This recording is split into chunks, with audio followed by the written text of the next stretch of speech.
Hello, in this video I'm gonna show you how to remove reflection on your Poco phone.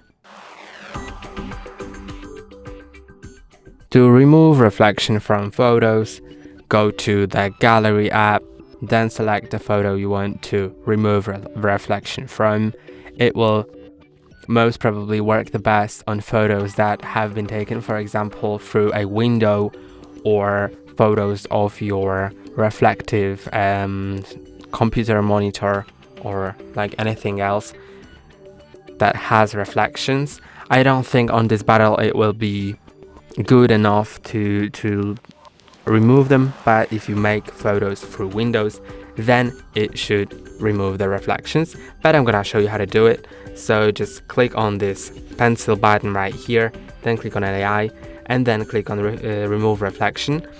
When you click on it for the first time, then it will download it. So there will be like percents, like 18%, then 40%, and when it's installed, it will show remove reflections again. Then click on that, and it will remove the reflections. You can see it didn't do much here because it's a bottle, not a window, but yeah, you can try it yourself. That's all for today. Don't forget to like and subscribe. See you next time.